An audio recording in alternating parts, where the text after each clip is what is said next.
19장을 통해서 예수님께서 고문당하시고 또 그리고 십자가에 달리시는 그 장면을 우리는 살펴보았습니다. 그리고 이 십자가를 통해서 예수님께서 부활하시는 바로 240페이지에 보니까 20장 1절에 안식 후 첫날 이렇게 말을 합니다. 막달라 마리아가 예수님의 무덤을 찾아가는 이 장면을 발견할 수가 있는 것이고요. 그리고 그 가운데서 예수님을 만나는 그러한 모습들을 볼 수가 있습니다. 그리고 244페이지에 보니까 19절에 이날 곧 안식 후 첫날 이렇게 해서 이제 역사적으로 이제 주일이라고 하는 것이 예수님의 부활하심을 기념하는 이 주일이 바로 탄생하는, 그래서 이것이 출발되는 기독교 역사의 놀라운 역사가 일어나는 이 사건들을 발견할 수가 있는 것이고요. 그러므로 통해서 예수님께서 그 시간들 속에서 막달라 마리아와 제자들을 만나는 이 장면들을 볼 수가 있습니다. 그리고 20장 26절에 246페이지에 보니까 여드레를 지났어 라고 이렇게 말을 하고 있습니다. 그러니까 우리가 보시면 여러분들이 가지고 있는 책이 있습니다. 여러분 21장의 책을 한번 보시면요, 249페이지입니다. 자, 예수님께서 첫 번째 메뉴에 보시니까 주일 아침, 이른 아침에 막달라 마리아를 만나고요. 그리고 세 번째 보니까 정오쯤에 두 제자를 만납니다. 우리는 이것을 가리켜서 엠마오 도상으로 가는 두 제자라고 이렇게 말을 하고 있는 것을 볼 수가 있습니다. 보통 우리는 엠마오 그러면 우리가 지명이 어디 있는지 잘 모릅니다. 지도를 한번 보시게 되면은요, 우리가 여기서 예루살렘이 있고 베들레헴이 있고 이게 유대 땅이라고 이렇게 말을 하고요. 여기를 보통 우리는 사마리아라고 이렇게 이야기합니다. 그런데 성경에 보면 여기 기브온이라고 하는 곳이 있고요. 이 기브온 바로 밑에 여기를 가리켜서 보통 이제 엠마오라고 이렇게 말을 합니다. 그러니까 예루살렘에서 사람들이 이쪽으로 내려가는데 여기에는 아얄론 골짜기라고 해서 아주 중요한 장면이 나타나는 것을 볼 수가 있죠. 여호수아서 10장 12절에 보니까 여호와께서 아모리 사람을, 그러니까 여호수아가 아모리 사람과 전쟁을 할 때 바로 이렇게 여리고에서부터 이렇게 쭉 올라오다가 아모리 사람과 전쟁을 하는데 이 아모리 사람이 도망을 가고 이들이 들어가는 그 상황에서 유명한 거죠. 여호수아서 10장에 보니까 태양아 너는 기본 위에 머무르라. 자, 기본이 바로 여기입니다. 태양아 너는 기본 위에 머무르라.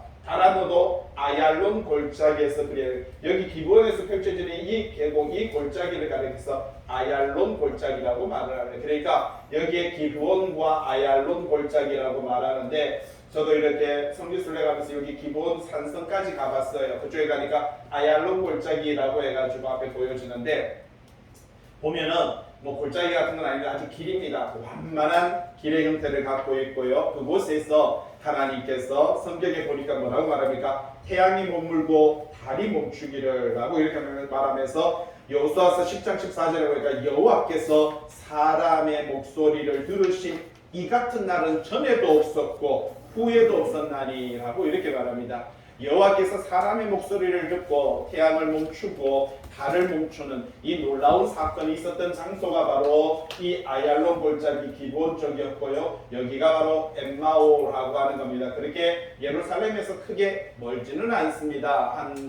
멀어야 한 10km에서 20km 여기서 경산 정도 거리라고 이렇게 생각하시면 여러분들이 이해하기가 좋을 것 같습니다. 자, 그곳에서 하나님께서 예수님께서 부활하신 후에 그곳으로 가고 있는 두 제자를 만나는 이러한 모습들을 볼 수가 있는 것이고요. 그리고 그날 저녁에 그죠 249페이지 우리가 5번에 저녁에 그 마가의 다락방에서 도마를 빼고 10명의 제자들을 만나는 장면들을 볼 수가 있고요. 그리고 후에 일주일이라서 8일이 지났다라고 그렇게 말을 하고 있죠. 거기서 보면은 마가의 다락방에서 다시 한번 그 11명의 제자들을 만나는 이러한 모습들을 볼 수가 있습니다. 그래서 오늘 249페이지에 있는 그 후에 예수께서 디베랴 호수에서 라고 말하는 것은 바로 위에서 보실 때 7번입니다. 어느 날 새벽에 갈릴리 바닷가, 바로 지금 갈릴리 바다는 지금 여러분들이 이렇게 지도를 보시면 알겠지만 이 지도 속에서 여기가 우리가 예루살렘이면 좀 전에 여기가 기본이라고 말씀드렸고요. 바로 위쪽으로 조금만 갈릴리 바다가 있는 것이고요. 여기에서 지금 예수님께서 여기서 제자들을 만나고 제자들이 또 이쪽으로 올라가는 것을 볼 수가 있습니다.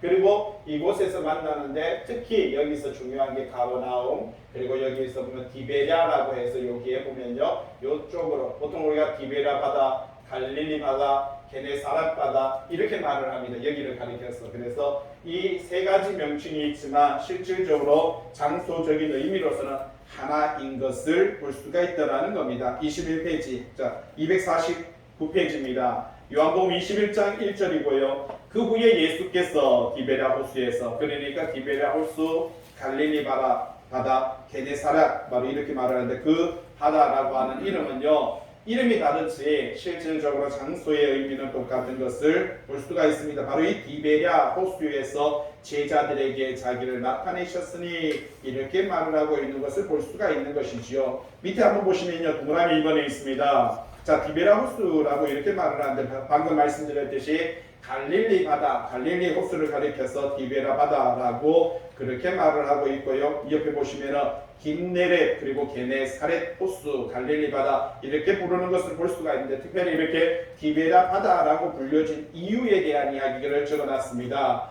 AD 25년경에 그죠? 헤롯 안디바가 갈릴리 호수 서쪽편에 도시를 세우고 그리고 황제, 로마의 황제 티베료에게 경의를 표하기 위해서 도시의 이름을 디베랴라고 이렇게 지었던 것을 발견할 수가 있다는 사실이죠. 그래서 예수님께서 그곳에서 제자들을 만나는 이 모습을 볼 수가 있습니다. 250페이지입니다. 2절, 21장 2절이죠. 시몬 베드로와 디두모라 하는 도마와 갈릴리 가나 사람 나다나엘이 세베대의 아들들과 또 다른 제자들이 함께 있더니 라고 이렇게 말합니다. 여기서 보면 우리가 알고 있는 예수님의 제자들 중에서 핵심 인물들은 다 나오는 것을 볼 수가 있는 것이지요. 베드로가 있고요. 그리고 도마가 있습니다. 그리고 나다나엘이 있고요. 그리고 보통 우리가 나다나엘을 가리켜서 바돌로메라고 이렇게 말을 합니다. 세베대의 아들들은요, 야고보와 요한인 것을 볼 수가 있고 또 다른 제자 둘이다라고 했을 때 이 사람들은 안드레와 빌립이었던 것을 발견할 수가 있다는 겁니다. 이렇게 제자들이 이제 자기의 고향으로 돌아갑니다. 예수님께서도 죽으셨고 그리고 부활하셨고 그런데도 그 상황 속에서 이 제자들은요 자기의 고향으로 돌아가고 그런데 시몬 베드로가 무료했던지 3절에 보니까 나는 물고기 잡으러 가노라 라고 이렇게 말하니까 다른 제자들도 말합니다. 우리도 함께 가겠다. 그래서 나가서 배에 올랐는데 그날 밤 여러분 보통 갈릴리 바다에서 고기는요 낮에 잡는 게 아니라 밤에 잡습니다. 왜냐하면 낮에는요 햇빛 때문에 그래서 물속이 이렇게 보면은 고기들이 사람들이 움직이게 보이니까 피해 다닙니다. 하지만 밤에는요 불빛을 비추게 되면 고기들이 그쪽으로 몰려들게 되고요. 그러니까 그날 밤에라고 말하는 것은 이거는 고기를 잡을 수 있는 시간, 그러니까 가능성이 많은 시간이었고요. 그런 기회의 순간이었던 것을 볼 수가 있습니다. 결과는요, 아무것도 잡지 못했다라고 그렇게 말을 해주고 있습니다. 무엇을 말해주고 있냐면 예수 그리스도께서 계시고 계시지 않고 하나님의 말씀이 있고 없고의 차이에서 우리는 이 땅에서 많은 소득을 얻을 수 있을 것 같고 이 땅에서 많은 수익을 얻을 수 있을 것 같지만 그러나 그분이 있고 없고에 따라서 이 땅에서 우리는요 얻을 수 있는 것과 얻지 못하는 것이 구분되고 있다라는 것을 말을 해주고 있는 겁니다. 참고로 예수 그리스도를 믿는 믿음이 있다면은 이러한 것이 적용이 됩니다. 그러나 믿음이 없으면은 적용이 안 됩니다. 4절에 보면 날이 새어갈 때에 이렇게 말합니다. 이제 서서히 새벽 미명이 이제 밝아오는 시점인 것을 볼 수가 있는 것이지요. 예수께서 바닷가에 서셨으나 제자들이 예수인 줄 알지 못하더라. 자, 어떻게 보면요 날이 밝아오는 새벽이고요 아침 안개가 올라오는 그러한 시점이다 보니까 바로 강가에 누가 서 있는데 알 수 없었다라고 하는 것은 어떻게 보면 당연한 것이지요. 5절에 예수께서 제자들에게 말합니다. 얘들아 너희에게 고기가 있느냐. 상당히 어떻게 보면은요 친밀하고 애정이 붙은 그런 단어인 것을 볼 수가 있지요. 그죠? 얘들아 라고 이렇게 말을 합니다. 부모가 자식을 부르듯이, 그죠? 선생님이 제자를 부르듯이 그렇게 이 사람들을 부르고 있는 것을 볼 수가 있는데, 그런데 이 제자들의 나이도 실질적으로 보면은요 30대 초반 정도 이렇게 되는 나이들이었기 때문에 이렇게 쉽게 얘들아라고 이렇게 말할 그런 존재는 아니었던 것 같은데 참 쉽게 편안하게 이렇게 친근감 있게 부르고 있는 것을 발견할 수가 있다라는 것이죠. 그러니까 이들이 대답합니다. 뭐라고 말합니까? 없나이다 라고 그렇게 말을 하고 있는 것을 볼 수가 있는 것이지요. 자, 예수 그리스도를 떠난 이들의 인생은요, 아무것도 없는 인생인 것입니다. 우리도 마찬가지입니다. 예수께서 있는 그 인생과 예수께서 없는 인생은요, 확연한 차이를 드러낼 수밖에 없다는 것을 말을 해주고 있는 것이지요. 아무도 못 잡았습니다. 한두 명도 아니고 6명이나 되는 사람들이 이렇게 나가서, 이렇게 바로 8명입니까? 이 사람들이 나가서 이렇게 고기를 잡으려고 했었는데도 불구하고 아무도 못 잡았던, 한 마리도 못 잡았던 이 현실을 발견할 수가 있는 것이죠. 참고로 이 사람들은요, 어릴 때부터 여기가 고향이었고, 어릴 때부터 이 갈릴리 사람들이었고요, 어릴 때부터 여기서 고기를 잡고 살았던 사람들인 것입니다. 아니, 지난 3년 동안 잠시 자기의 본업을 떠나가지고 예수님을 좀 따라다녔다라고 한들 3년 만에 돌아왔다고 그렇게 고기를 잡는데 한 마리도 못 잡는다. 참 이것은 우리에게 무엇인가 전달하고자 하는 이 의도가 있는 것을 볼 수가 있는 것이지요. 6절 말씀 뭐라고 말합니까? 예수님께서 그물을 배 오른편에 던지라 그리하면 잡으리라. 여러분 한번 생각을 해보세요.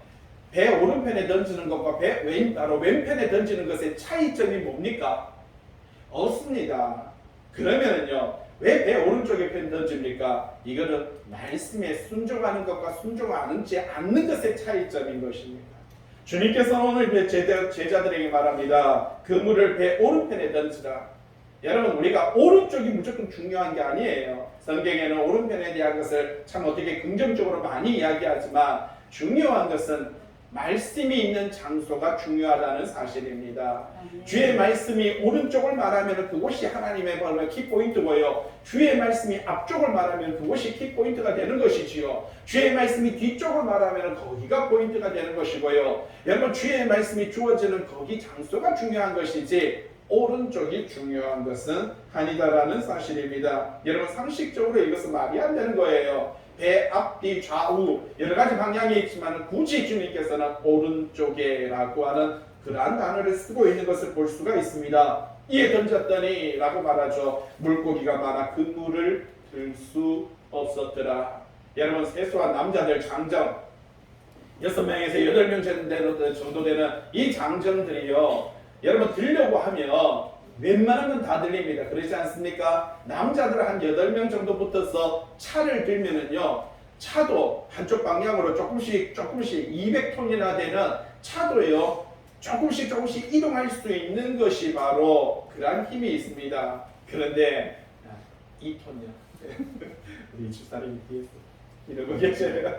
2톤이라고 200톤이 아니고, 수정합니다. 200톤 아닙니다. 2톤입니다.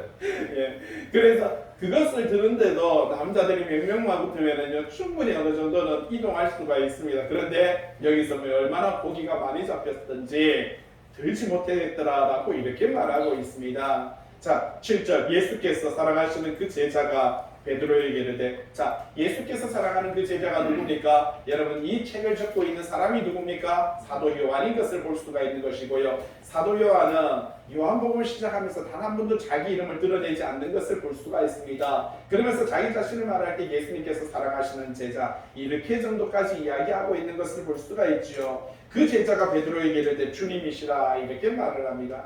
여러분, 실질적으로 요한복음은요 20장에서 다 끝납니다. 왜? 예수님께서 부활하셨고 제자들을 만나셨으며 20장 248페이지 보세요. 31절에 뭐라고 말합니까? 이것을 기록하는 기록 목적까지 거기다 다 기록해 놨습니다. 왜 내가 이걸 기록했는지 아느냐? 너희로 예수께서 하나님의 아들 그리스도이심을 믿게 하기 위함이다. 너희로 믿고 그 이름을 믿으며 생명, 영생을 얻게 하기 위함이다.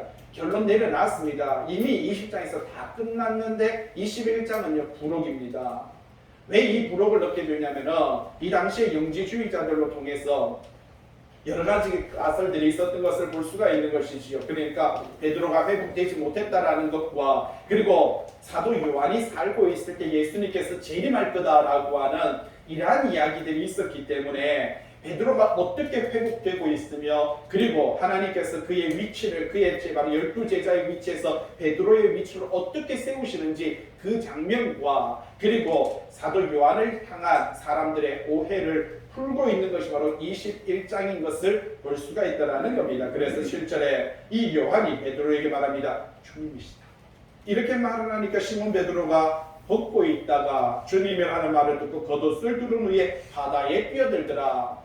자, 지금 어떻게 보면 제자들하고 이 예수님과의 거리가 8절에 있습니다. 육지에서 거리가 불과 한 50칸쯤 이렇게 말을 하고 있습니다. 말하자면 한 80에서 100m 정도라고 볼 수가 있는 것이고요. 여러분 충분히 목소리를 높이며 사람의 소리가 들려지는 그러한 시점이고요. 우리가 80에서 100m, 요즘 우리는 눈이 안 좋지만 옛날 사람들은 눈이 상당히 좋았습니다. 그죠? 그때는 뭐 스마트폰도 없고 TV도 없다 보니까 보통 뭐 2.5에서 3.0을 넘어가다 보니까 100m 밖에 있는 사람들의 실물은요 충분히 확인할 수 있는 그런 시각들을 가지고 있었더랬습니다. 그런데 지금 시점이 날이 새어가는 새벽 미명이다 보니까 그쪽에 있는 바로 강가에 있는 사람이 누군지 잘 모르고 그런데 그곳에서 목소리가 들려오기를 뭐라고 말을 합니까? 배 오른편에 그물을 던지라라고 이렇게 말하는 그 목소리, 그 말씀을 듣고 제자들은요 순종했던 것이고요. 그리고 그물을 던졌고 그로 말미암아 결과론적으로 봤을 때 많은 물고기가 잡혔던 이 모습을 바라보면서 순간적으로 요한은요 이 감지 능력이 상당히 뛰어났던 것 같습니다. 베드로 보고 말합니다. 주님이시다. 아마 그곳에 있었던 나머지 제자들도 머리끝에서 발끝까지 아마 소름이 쫙 끼치지 않았을까 하는 그런 생각이 들어지는 것입니다. 베드로는요 일하기 위해서 벗어두었던 그 옷을 보통 물에 들어가려면 사람은요 옷을 벗고 들어갑니다. 그런데 옷을 입고 얼마나 이 성격이 급한지 알 수 있습니다. 거의 말하자면 100m나 되는 그 거리를 이 사람은요 그냥 물속으로 들어가서 그렇게 수영을 해가지고 예수님께 다가가고 있는 이 베드로의 모습들을 볼 수가 있는 것이지요. 8절 다른 제자들은 방금 말했듯이 한 100여 미터 되니까 작은 배를 타고 물고기 든 그물을 끌고 왔어. 육지에 올라오니 숯불인데 그 위에 생선이 놓였고 떡도 있더라. 자, 그들이 잡아왔는 생선을 굽는 게 아니라 주님께서는 이미 그곳에 뭐가 있다고요? 숯불이 있었고 그곳에 뭐가 있었다고요? 생선이 있고 거기에 뭐가 있었다고요? 떡이 있었더라. 이렇게 말을 하고 있습니다. 여러분 주님께서는요 그분 스스로도 그 기적과 역사와 이적을 베풀 수가 있지만 하나님께서는 가끔 보면은 우리가 그 다음에 보세요. 예수께서 지금은 잡은 생선을 좀 가져오라. 자, 지금 예수님께서 굽고 있는 생선이 뭐 2마리밖에 안 돼서 그렇습니까? 여러분 우리는요 물고기 2마리 그죠 보리떡 5개 이 사건을 통해서 예수님께서는요 기적과 이적을 통해서 얼마나 많은 사람들을 먹일 수 있다라는 사건을 우리는 잘 알고 있습니다. 그렇다면 여기에 물고기가 몇 마리 있든지 간에 떡이 몇 개가 있든지 간에 주님께서는 제자들에게 충분히 넉넉히 풍부하게 먹일 수 있는 그만한 양은 됩니다. 그러나 주님께서는 굳이 제자들에게 말합니다. 지금 잡은 생선을 좀 가져오라. 무슨 말입니까? 지금 제자들은 정신이 뿅 나가 있습니다. 갑자기 밑도 끝도 없이 주님을 만나고 밤새 아무도 잡지 못했던 자기들의 현실과 주님의 말씀 한마디에 수많은 물고기 그러나 지금 주님을 만나고 있다 보니까 자기들은요 어떤 정신인지 모르는 이 상황 속에서 그들의 정신을 다시 차리게 하는 것을 볼 수가 있는 것이지요. 지금 잡은 생선을 가져오라라고 이렇게 말을 합니다. 또 성격 나옵니다. 11절 베드로가 나서지요. 베드로는 항상 이렇게 그 성격이 확연하게 드러납니다. 시몬 베드로가 올라갔어. 지금 다른 제자들은 지금 예수님을 만나고 정신이 없는데 베드로는 예수님의 말씀이 떨어지자마자 움직입니다. 얼마나 이 성격이 예수님의 말씀만 떨어지면은요 바로 치고 나가는 이 적극적인 이 성향을 가지고 있는 것을 볼 수가 있지요. 베드로가 올라가서 그물을 육지에 끌어올리니 큰 물고기가 153마리라. 그물이 찢어지지 아니하더라. 여러분 오랜만에 던지는 그 그물 어떻게 보면 낡았고 싸갔고 그런 그물임에도 불구하고 이렇게 큰 물고기가 153마리 우리는 자꾸 이런 숫자에 목숨 겁니다. 153마리 153 모나미 볼패 이게 중요한 게 아니고 중요한 것은요, 예수 그리스도의 말씀이 중요한 줄로 믿습니다. 말씀에 순종하여 오른쪽에 던졌고, 말씀에 순종하여 이 제자들이 반응하고, 말씀에 순종하여 움직이고 있는 이들의 모습을 우리는 포커스가 잘 빼야 되는 것인데, 자꾸 여기서 153마리, 그러니까 자꾸 우리는 이게 자꾸 수입을 계산을 하다 보니까 그런 것이 중요한 것이 아니라 말씀에 순종하는 그 신앙과 믿음이 중요하다는 사실입니다. 그리하면 이 모든 것을 뭐라고요? 더하여 주시리라고 하는 것이 성경이 우리에게 끊임없이 하고자 하는 말씀인 것입니다. 여기서 큰 물고기라고 말했을 때 이것은 익두스라고 이렇게 말을 합니다. 옆에 보시면은요, 익두스의 철자 하나하나를 다 분해하면은요, 바로 예수스, 크리스토스, 예수스는 예수고요, 크리스토스는 그리스도, 그리고 데오스 하나님, 그리고 휘오스는요 아들, 소테베가 구세주. 그래서 이때 이후로 제자들은요 이 큰 물고기의 그림을 그리면서 서로가 그리스도인임을 부호로 드러내고 있는 이런 모습을 볼 수가 있는 것이고, 이 큰 물고기라는 뜻이 예수는 그리스도이시며 하나님의 아들이시며 또한 우리의 구세주 되십니다 하는 이 신앙과 이 믿음의 고백이 이 말씀 속에서 드러나고 있는 것을 발견할 수가 있다는 겁니다. 12절 예수께서 와서 주반을 먹으라 하고 이렇게 말을 하니까 제자들이 이제는 주님이시라는 것을 아니까 누구십니까? 라고 하는 질문을 묻는 자가 없더라라고 이렇게 말을 하고 있습니다. 13절 예수께서 떡을 가져다가 그들에게 주시고 생선도 그와 같이 하시니라. 14절입니다. 예수께서 죽은 자 가운데서 살아나신 후에 세 번째로 제자들에게 나타나신 것이다. 이렇게 말을 하고 있습니다. 바로 예수님께서 제자들에게 나타나신 그 사건들, 친히 제자들과 접촉했던 이 모습들에 대한 이야기를 우리들에게 들려주고 있습니다.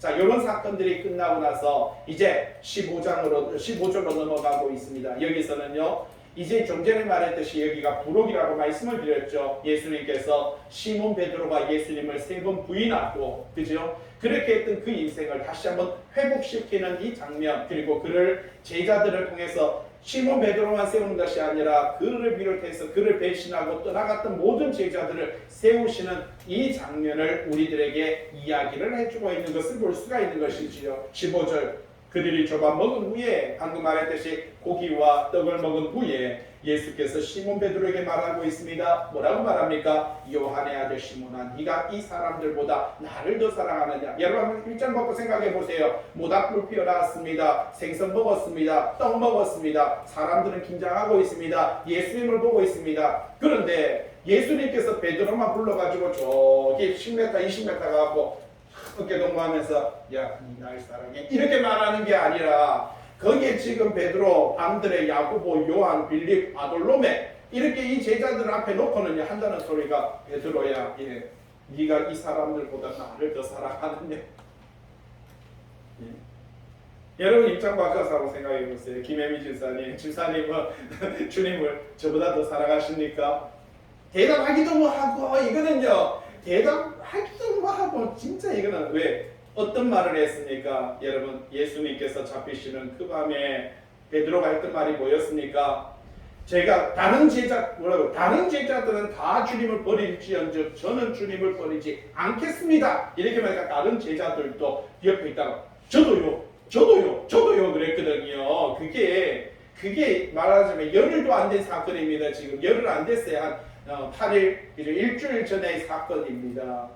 그 사건들을 기억하는데, 어제 아래의 일인데, 지금 그 상황 속에서 제자들을 놓고 베드로에게 시몬아, 내가 이렇게 말합니다. 여러분, 시몬 밑에 한번 보세요. 동그라미 1번에 예수님께서 요한복음 1장 40, 그러니까 1장에서 요한복음 1장에서 예수님께서는 이 베드로에게 말합니다. 네가 요한의 아들 시몬이니까 장차 개바, 무슨 뜻입니까? 반석 베드로라 하라. 여러분, 시몬이라는 뜻은 갈대라는 뜻을 갖고 있는데, 네 인생은 이제는 반석이 될 것이다 라고 이렇게 말을 하고 있습니다. 내가 베드로 위에 내 교회를 세우리라. 무슨 뜻입니까? 여러분, 그래서 뭐 베드로가 죽고 나서 그 무덤에다가 교회를 세운다는 뜻이 아니라, 베드로는 뭐라고요?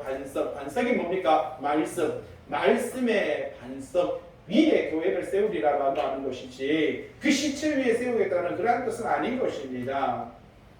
그래서 지금 여기서 주님께서는요, 이제 그 인생이 베드로의 인생이었는데 다시 원점으로 돌아갑니다. 시몬의 이름으로 부르고 있는 것을 발견할 수가 있는 것이지요. 처음 예수님께서 제자를 만났을 때 시몬이라고 했고 그 이름을 베드로라고 바뀌어서 반석이다 라고 이렇게 말을 했는데 이제 다시 원점으로 처음 모습으로 돌아갑니다. 이제 요한복음을 마무리하면서 시몬의 그 이름을 시몬 베드로라고 이렇게 말을 하고 있는 것을 발견할 수가 있다는 사실이지요. 자, 그렇게 말합니다. 네가 뭐라고요? 이 사람들보다 나를 더 사랑하느냐? 자, 밑에 동그라미 2번. 네가 다른 사람들이 나를 사랑하는 것보다 나를 더 사랑하느냐?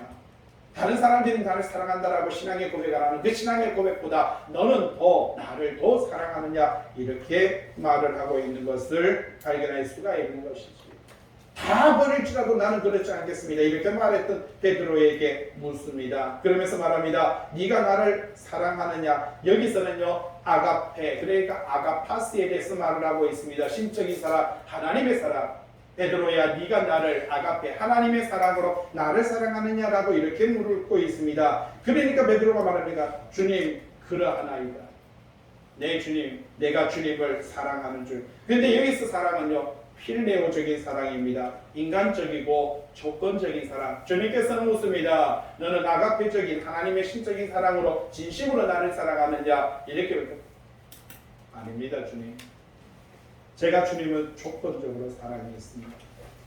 그러니까 주님께서 말합니다. 내 어린 양을 먹이라. 여기서 말하는 어린 양, 내 어린 양이라고 하는 것은 새롭게 개종하고 새롭게 기독교인이 되며 새롭게 이방인에서 예수 그리스도 안에 있는 그리스도인이 되는 그러한 사람들. 그래서 이들을 가리켜서 내 어린 양이라고 말을 하고 있습니다. 그들을 양육하고 그들을 가르치고 그들에게 말씀을 전해서 하나님의 자녀, 하나님의 백성이 되게 하라라고 그렇게 말을 합니다. 16절 두 번째 뭐라고 말합니까? 요한의 아들 시몬아 네가 나를 사랑하느냐? 여기서도 똑같이 아가페, 아가파스에 대해서 이야기하고 있는 것을 발견할 수가 있습니다. 그러니까 베드로 말합니다. 주님 그러하나이다. 내가 주님을 사랑하는 줄. 똑같이 말합니다. 저는 주님을 필레오밖에 못했습니다. 저는 주님을 조건적으로밖에 사랑하지 못했습니다. 그걸 주님께서 아시지 않습니까?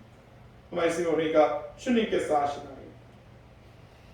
저는 주님을 진심으로 사랑하지 못했습니다. 어느 날 주님께서 왕이 되면 제가 한 자리 얻으려고 그렇게 사랑했습니다.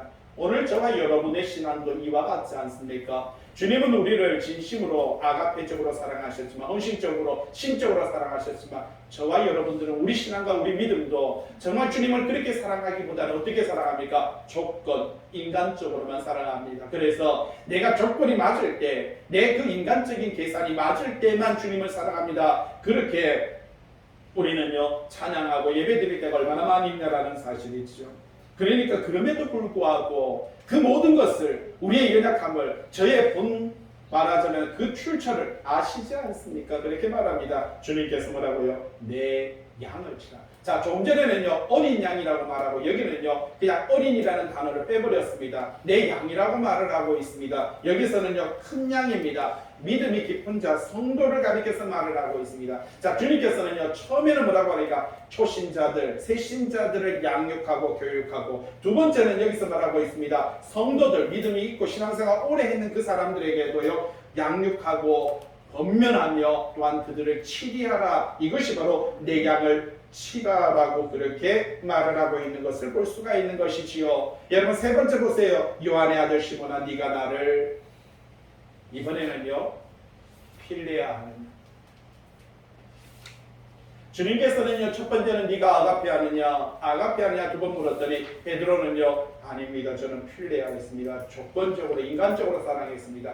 그러니까 예수님께서 세 번째 묻습니다. 그래 너 필레오라고 조건적으로라도 날 사랑했니? 오늘 주님께서는 저와 여러분에게 묻습니다. 주님은 우리에게 아가페적인 사랑을 원하지도 않습니다. 어떻게 보면 이 조건적으로라도 차라리 여러분이 필요해서라도 주님 나를 찾아왔니? 이렇게 묻고 있습니다. 지금 예수님께서는 이 제자에게 이 베드로에게 말합니다. 그래 네가 나를 뭐라고요? 필레오라도 조건적으로라도 그냥 인간적으로라도 그렇게 나를 진짜 그렇게 사랑했니? 이렇게 묻고 있습니다. 그러니까 베드로가 뭐라고요? 고민에 근심에 사로잡. 여보세요. 베드로가 근심하여 이르되 순간적으로요. 예수님께서 갑자기 아가페라고 말할 때는 아닙니다. 조건적. 근데 그래 내 조건적으로도 사랑했니라고 딱 물으시는 순간에 갑자기 그의 뇌리 속에 팍 스치는 것이 그것조차도 자기의 사랑이 아닌 현실을 보게 되는 겁니다. 뭐라고 말합니까? 주님 모든 거 아시잖아요. 내가 주님을 뭐라고요?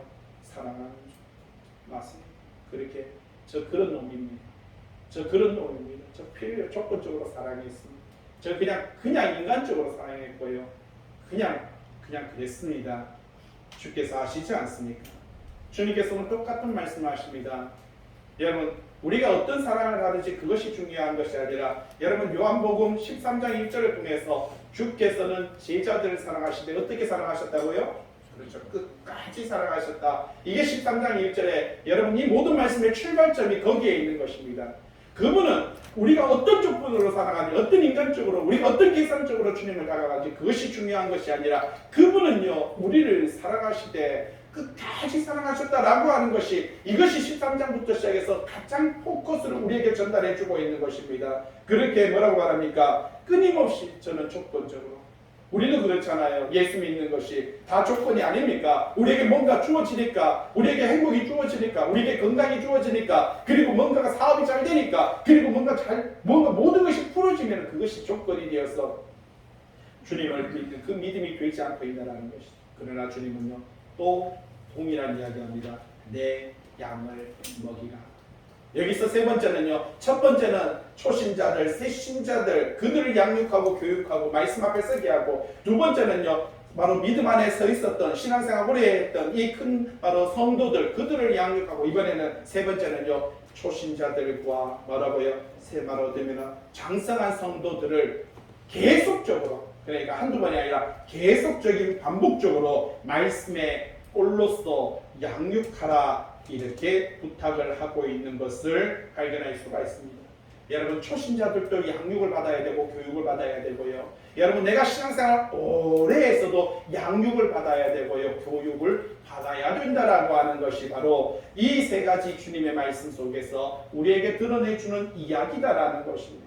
18절 말씀입니다. 내가 진실로 내게 이르노니 네가 젊어서는 스스로 띠띠고 원하는 곳으로 다녔거니와 늙어서는 내 팔을 벌리리니 남이 내게 띠띠우고 원하지 않은 곳에 데려가리라. 무슨 말입니까? 사도 베드로가 어떻게 죽을지 그렇죠? 이제는 그는 잡혀가게 될 것이고 끌려다니게 될 것이고 그렇게 죽어가게 될 것이다 라고 하는 것에 대한 이야기 밑에 보세요. 253페이지 동그라미 6번에 보시니까 뭐라고 하니까 맨 밑에 줄에 베드로 형제 외경에 있는 베드로 형제를 보니까 로마의 폭군 네로 황제의 박해 때 베드로가 순교했다는 그런 기사가 나옵니다. 여러분 베드로는요 이 네로 황제 때에 이 네로 황제가 그리스도인들을 박해할 때 그러니까 AD 64년경에 로마의 그 바티칸 언덕에서 여러분 지금 로마의 바티칸 언덕에 있는 성당 이름이 무슨 성당입니까? 이 베드로 성당인 거예요. 왜? 거기에서 베드로가 죽었으니까 그 베드로의 무덤 위에 이 베드로 성당을 세워가지고 베드로의 동상을 만들고요. 지나가는 사람들이 베드로의 그 동상에 있는 발을 만지면은 그냥 거기서 뭐예요? 임신도 하고 아도 낳고 말입니다. 사업도 잘 되고 이게 무슨 불교에 가가지고 비나이다 하면은요 삼신 할머니가 뭐 아들을 쓰게 하고 뭐 이런 소리 하듯이 이게 똑같은 모습이 베드로 성당 안에 그래서 베드로 성당의 왼쪽 발은요 다른 발은 아닌데 왼쪽 발만 사람들이 하도 그걸 잡아 만들어 가지고 맨들 뺀질해졌어요. 제주도 가면은 돌 하루방에 뭐만 사라져요? 코만 사라져요. 사람들이 코만 이게 비틀어가 떠가지고 갈아가지고 먹으면 임신한다고 이런 이상하게 그러니까 나중에 돌만 생겨가지고 죽더라고요. 쓸데없는 짓거리들 이 똑같은 짓을 많이 합니다. 그래서 베드로가 그렇게 로마의 박해가 일어나니까 베드로가 로마를 빠져나갔어요. 도망을 갔어요. 막 도망을 가다 보니까 갑자기 누가 앞에서 걸어오는데 주님 어디 가세요? 그러니까 주님께서 뭐라고 말합니까? 밑에 뒤에 보다 254페이지 메뉴에 보세요. 네가 십자가를 회피하니까 내가 다시 로마에 가서 십자가에 달리고자 한다. 예? 이게 바로 코바디스죠. 그죠? 주여 어디로 가시냐니까 코바디스 도미네라고 이렇게 말하. 우리가 영화에도 나옵니다. 그죠? 주님 보니까 또 뭐 어디 가세요? 네가 예? 나가니까 내가 들어가서 다시 십자가에 달려. 그래서 이 베드로가 다시 돌아갔어요. 그들에게 붙잡히고 자수하고요. 그리고 십자가를 지신데 내가 어떻게 예수님과 똑같은 십자가를 질 수 있겠냐라고 말해서 그는 거꾸로 뒤집어져서 그렇게 십자가를 졌다. 거기서도 이렇게 제가 보니까 예수님은요 위에서 내려와서 위에서 이렇게 가셨잖아요. 근데 베드로는 나는 땅에서 났으니까 내 머리를 땅으로 향하게 해요. 그래서 거꾸로 뒤집어 땅으로 향한다고 그렇게 했다고 하던데 19절 이 말씀을 하시면 베드로가 어떠한 죽음 하나님께 영광을 돌릴 것을 그러니까 그가 순교할 것 십자가에 질 것에 대한 이야기를 이야기해 주고 있는 것을 볼 수가 있다라는 사실이죠. 그러면서 베드로에게 19절에 뭐라고요? 나를 따르라. 무슨 말입니까? 내가 십자가를 짓듯이 너도 뭐라고요? 십자가를 지라 이렇게 말합니다. 자, 좀 전에 말씀드렸듯이 왜 이렇게 베드로의 순교를 부록에 넣었을까요? 여러분 요한복음에 AD 85년에서 90년 사이에 기록됩니다. 그런데 곧 좀 있으면 요한계시록 AD 75년도에 기록한다고 말씀을 드렸고요. 이제 조금만 있으면 이제 몇 년 후면 도미티안이 기독교인들을 5만 명의 기독교인들 중에서 4만 명을 죽입니다. 어마어마하게 죽이는 그 시점에 이제 사도 요한은요 베드로의 그 순교의 모습과 주님을 만나는 이 모습을 다시 성도들에게 이야기하면서 이제 여러분들이 어마어마한 박해와 어마어마한 죽음이 다가올 텐데 그때 이 베드로의 신앙, 그 순교를 생각하면 여러분의 신앙과 믿음을 지키십시오 하는 것을 이야기하고 싶어서 부록으로 여기 삽입하는 겁니다. 그리고 두 번째 20절에 보세요. 베드로가 돌이켜서 예수님께서 보세요. 예수께서 사랑하신 그 제사가 따르는 것을 보니 그는 만찬석에서 예수님의 품에 계셔 주님을 파는 자가 누굽니까? 자 여기 서면 우리 가룟 유다하고 바로 요한이 예수님의 품에 있었던 것을 요한복음 13장 23절에서 볼 수가 있습니다. 거기 보니까 예수의 제자 중 하나 곧 그가 사랑하시는 자가 예수의 품에 의지하여 누웠는지라. 바로 사도 요한이 예수님의 품에 이렇게 같이 누워 있었던 그 장면에 대한 이야기를 기록하고 있는 것을 볼 수가 있지요. 그때 베드로가 그 요한에게 눈짓을 했죠. 뭐라고요? 이렇게 끄떡끄떡거리면서 눈짓을 했습니다. 뭐라고? 도대체 예수님 팔자가 누군지 빨리 알아보라고 끄떡끄떡거리니까 요한이 질문했던 그 사람입니다. 바로 사도 요한이죠. 21절 베드로가 요한을 보면서 말합니다. 주님 이 사람은 그러니까 요한은 어떻게 됩니까? 이렇게 말하니까 21절에 예수께서 내가 올 때까지 그를 머물게 하고자 할지라도 내게 무슨 상관이냐? 너는 나를 따르라. 자, 주님께서 이 말을 하는데 중요한 이것 때문에 초대교회에요. 수많은 유언비어들이 퍼지게 되는 거예요. 요한은 죽지 않는다. 예? 또 실질적으로 요한은 100세까지 거의 98세, 100세까지 살았어요. 그러니까 지금 이렇게 요한복음을 적고도 그리고 이제 다음 주부터 우리가 시작한 요한 1서, 2서, 3서까지 이 모든 기록을 하고도요. 98세, 거의 100세에 죽게 됩니다. 그러다 보니까 어떤 유언비어들은요. 요한이 살아있을 때 예수님께서 재림한다. 요한이 살아있을 때 예수님께서 재림한다. 이것이 예수님께서 하신 말씀이다. 라고 하는 유언비어들이 퍼지기 시작했어요. 그러니까 사도 요한은요. 왜 그런 유언비어가 퍼지게 되는 그 출처를 이게 바로 베드로가 쓸데없이 질문하다가 예수님께서 신경 쓰지 마라. 신경 끄라. 이 말 했는데 그게 이제 이상하게 말이 와전돼가지고 여기서 내가 올 때까지 그를 머무게 하고자 할지라도 네게 무슨 상관이냐. 너는 나를 따르라. 어떻게 보면 23절 이 말씀이 형제들에게 나가서 그 제자는 죽지 아니하겠다. 보세요. 기록해놨잖아요. 그 제자는 죽지 아니하겠으니 예수의 말씀은 그가 죽지 않겠다 하신 것이 아니라 뭐라고 말합니까? 내가 올 때까지 그를 머물게 하고자 할지라도 내게 무슨 상관이냐. 여러분 오늘 마찬가지입니다. 우리 신앙과 우리 믿음을 지켜나가는 것에 있어서 우리가 남에게 신경 쓰기보다 우리가 하나님의 말씀 앞에 서기 위해서 신경 써야 될 줄로 믿습니다. 내 믿음과 내 신앙과 내 믿음이 이 말씀에서 온전한 신앙과 믿음이 되도록 우리는 거기에 포커스가 맞춰야 되는데 자꾸만 우리는요. 저 사람은 어떻게 됩니까? 목사님은 어떻게 됩니까? 저 사람은 어떻게 됩니까? 왜 쓸데없는 그러한 것에 포커스를 맞추지 말라라는 사실이지요. 255페이지입니다. 마지막 24절. 이 일들을 증언하고 이 일들을 기록한 제자가 누구라고요? 이 사람이다. 사도 요한이다. 그의 증거가 참되다. 25절. 예수께서 행하신 일이 이 외에도 많으니 예수님께서 행하신 일은요, 이것 외에도 지금까지 마태, 마가, 누가, 요한복음에 기록된 이 사건들보다도 뭐라고 많으니 만일 낱낱이 기록하면 이 세상이라도 이 기록된 책을 두기에 부족할 것이다. 그렇게 말을 하고 있는 것을 발견할 수가 있습니다.